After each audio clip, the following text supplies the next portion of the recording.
Bevan Hulst. I'm a master mariner and I worked on Swansea docks and around the Swansea entrance to the port for the last 25 years. Looking at Swansea barrage from the east bank of the river, it can be readily shown that with the intensity of the flow, a body would be swept over here very, very easily. This is a very heavy flow now, and it's obvious that a body would be swept over the weir and taken straight out to sea. Or alternatively, you can swim round into any one of the little inlets like the lock entrance for the commercial shipping, where it would then end up in Swansea dock. Cattle have been brought down the river over this weir and have ended up in the dock, going for the commercial lock. Thank you. Standing here, we can see the safety barrier that stretches across the barrage to stop boats being swept over the weir in the event of any engine failure or any circumstance that makes the boat inoperable. It is obvious that a body could float between the plastic floats and drift over the weir. Thank you. Okay, here again, the size of this large tree trunk, I guess about 25 feet, maybe 30 feet long, is an example of what can be literally be swept over the weir.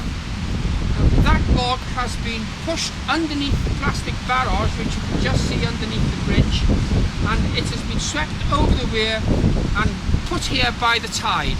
That is an example of the force of the river and what can come down the river.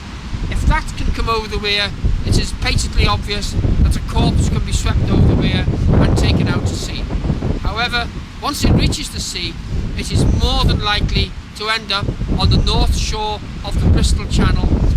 From Swansea, it would probably end up either in Swansea Bay or the Gower coast or Carmarthen Bay. They don't normally go up the channel. Bodies having a very, very, very low air profile are not seriously affected by wind. It's nearly all tide effect. This Admiralty chart amply demonstrates the littoral pattern of deposition in the Bristol Channel and how that deposition would affect the movement of bodies or sand or any floating objects that enter the Bristol Channel from the North Shore. Basically, from Hulst Point westwards, you can see that there is little or no deposition on the North Somerset coast, the Devon coast, and indeed all the way down to the Cornish coast. All of the deposition occurs, as you can readily see, by these tongues of sand at the Nash, the Scarweather and the Helwick banks. This is where the dredgers pick up sand.